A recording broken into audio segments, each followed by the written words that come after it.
If you're one of those people who gets extremely laser focused, almost to the point where you are able to block out everything else that's going on, anything else that other people are doing, you can almost have tunnel vision where it doesn't even register. This video is for you because I want to tell you how that may be backfiring on you and how it may not be the best for your success. Check it out.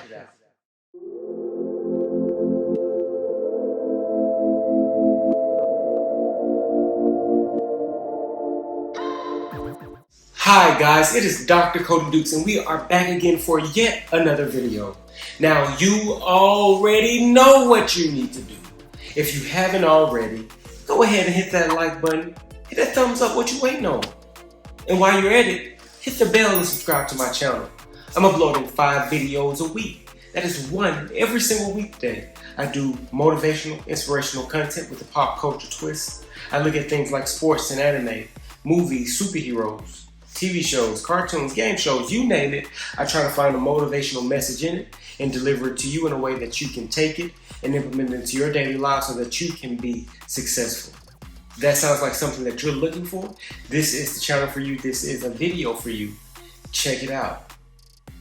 Now with that out of the way, I wanted to talk today about a movie called Ocean's 13. Now Ocean's 13 was the third of 3 movies known as, I guess, the Ocean series, which was a remake, I believe, of an older movie franchise from back in the day. The Ocean movies starred George Clooney, Brad Pitt, Matt Damon. I mean, the list goes on and on.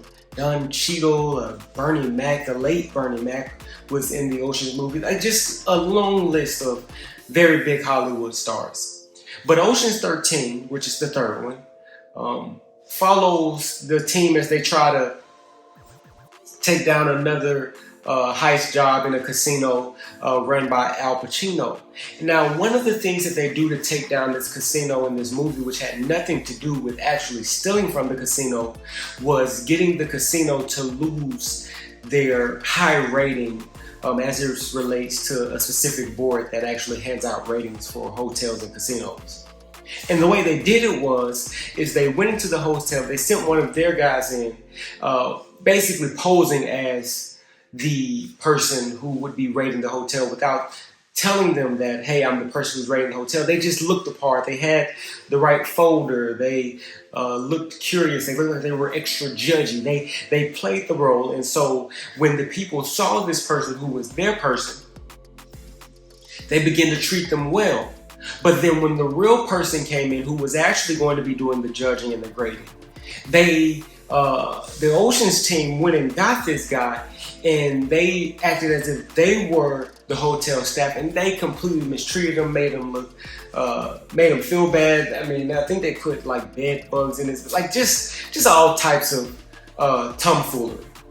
But the reason I want to talk about this movie just for a moment was, in the movie, this hotel, they find the one guest that they think is the most important guest, the one guest that they think is going to have a big impact on them. And they focus on him. They focus on him. They give him the works, whatever he wants. They give him the best foods. He doesn't have to wait in line. Everything, the best rooms, everything just to give him the best experience. But they neglect not only the one person who really mattered, which would have been the one giving them the grade, but they neglect almost all the other customers in comparison, at least relatively speaking.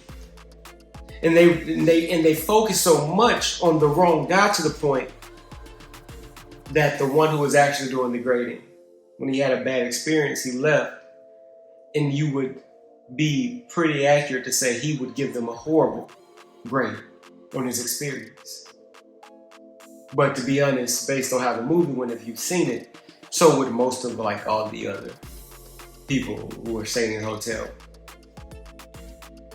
But the reason this is so relevant to us today, and as we continue to talk about greatness and success and being extraordinary, is that a lot of times when we're trying to be great and extraordinary and all of these wonderful things, what we do is we get laser focused, right?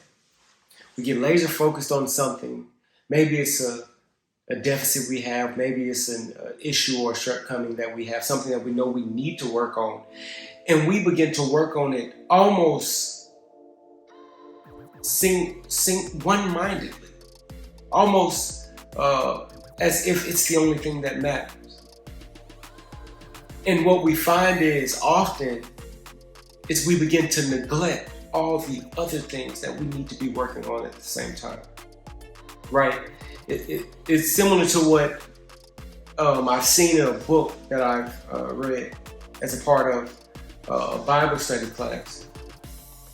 And the book says that often I'm paraphrasing, we focus on the sins that are the headliners, but we neglect all of the ones that are selling the paper, all the ones that are funding the paper, it's like, there's generally one headline per newspaper, but then there's all these other smaller stories that are the ones that people are also reading, the ones that actually keep the business afloat.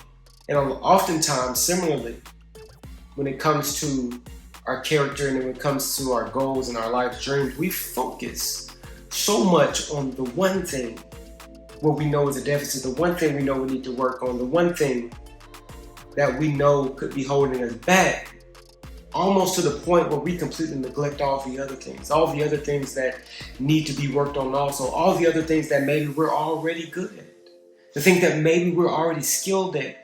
We neglect those things to the point where the ones that really end up mattering, just like all the other hotel guests and the guy who would be given the grade in the movie Ocean's 13, the things that really end up mattering, they go by the wayside. We let them go, right? Like, for example, say, I've used this one before, say I know I'm undisciplined, right? I know I'm undisciplined. I can get so focused on the fact that I'm undisciplined, the headline, that I never consider that maybe I'm undisciplined because I'm lazy.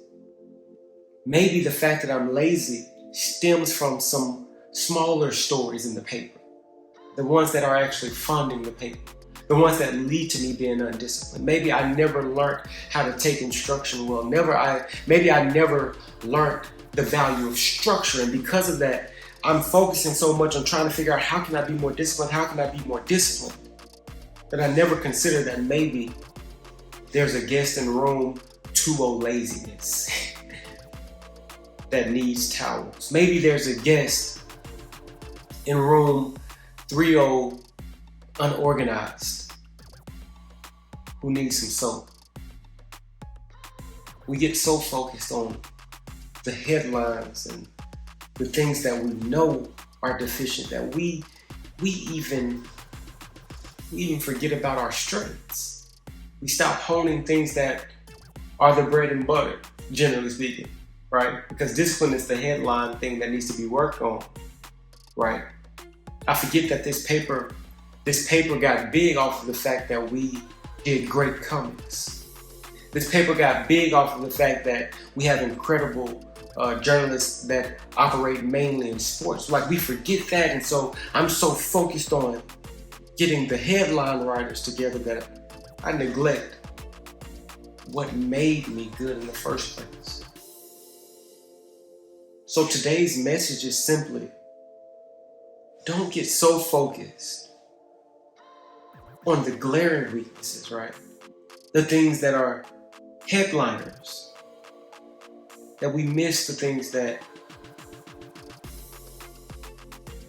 kind of lead to the headliners, the things that feed the headliners, the things that may be root causes of the headliners, or the things that we're already good at, the things that we're already strong at, the things that we've made our bread and butter,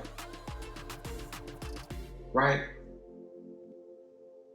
If I know that I'm very reliable when I tell someone that I'll do something, when I tell someone that I'm going to be somewhere, I'm always there when I said I'm going to be there, I don't want to get so focused on trying to be disciplined to the point that I neglect my ability to be reliable. That I'm so focused on making sure I maintain this new schedule that I put together, that I'm willing to neglect the fact that I told someone that I was going to be somewhere at a specific time. Right? It's kind of like how Stephen Covey said, I think Stephen Covey's the one who said it, I will be the master of my schedule won't be the master of me. It's a thought. But that's the video today, guys. If you haven't already, I ask that you please like the video. It won't hurt you, it won't cost you. It'll help me. If you're not already, please subscribe to the channel. I upload 5 videos a week. That is 1 every single weekday. I do motivational and inspirational content with a pop culture twist, looking at things like sports, anime, movies, superheroes, TV shows, you name it. I try to find a motivational message in it and deliver it into a way where you can take it, internalize it, and then implement it into your life so that you can be the extraordinary person that I know you truly are. Other than that, I thank you for sticking around this long. If you've made it this far, drop a comment below. Let me know the type of content you guys want to see going forward. Other than that, I appreciate you. And until next time, peace.